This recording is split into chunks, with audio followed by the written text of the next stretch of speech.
Découvrons ensemble ce que veut dire le terme développement social et l'impact qu'il peut avoir contre la pauvreté et l'exclusion sociale dans notre MRC. Nous observons que la volonté des gens à améliorer les conditions de vie individuelles et collectives engendre de nombreuses initiatives citoyennes et communautaires pour mieux vivre ensemble. Cette observation pourrait être enveloppée sous le terme développement social. Ce serait donc une idée, un concept qui s'exprime à chaque fois qu'une initiative se crée et rayonne dans son milieu pour améliorer la qualité de vie de ses concitoyens.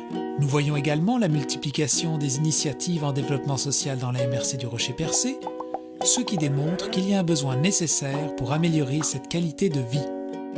La majorité d'entre nous côtoyons directement ou indirectement par le biais de nos enfants ou d'un proche le développement social.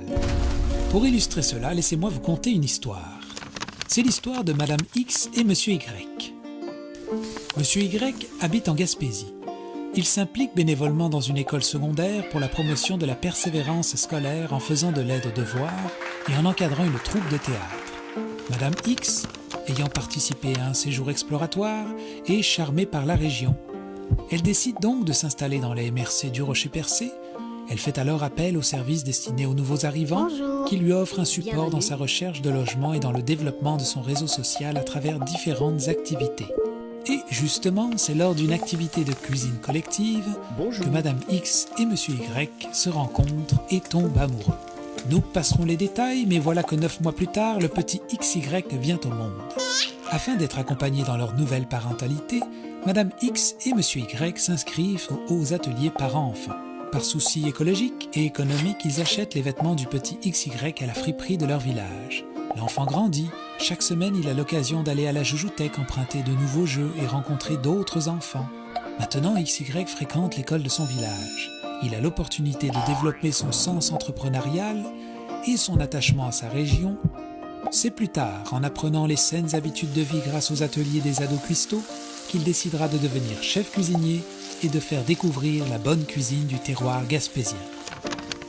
Ce court passage de vie démontre comment ces 3 individus peuvent à un moment ou à un autre profiter des initiatives locales et participer à des actions proposées par des dizaines d'organismes sur notre territoire. À l'origine de ces initiatives locales, il y a tout d'abord des besoins.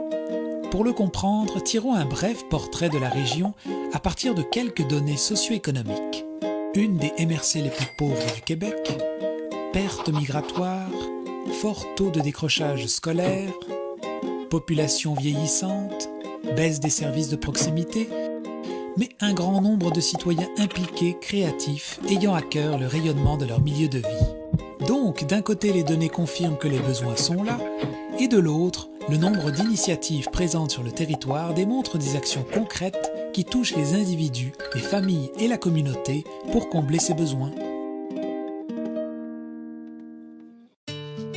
Le développement social a donc pour rôle d'améliorer les conditions de vie de sa population en répondant à ses besoins à travers l'initiative et l'implication citoyenne. Cela touche des thèmes aussi variés que l'alimentation, la démographie, la famille.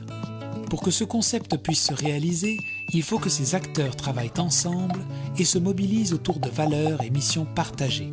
Mais qui sont ces acteurs ?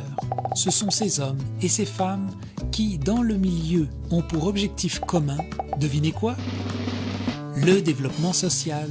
Ils ont décidé de se regrouper d'une façon non hiérarchique et démocratique, c'est-à-dire l'échange plutôt que la contrainte et le réseautage plutôt que le chapeautage.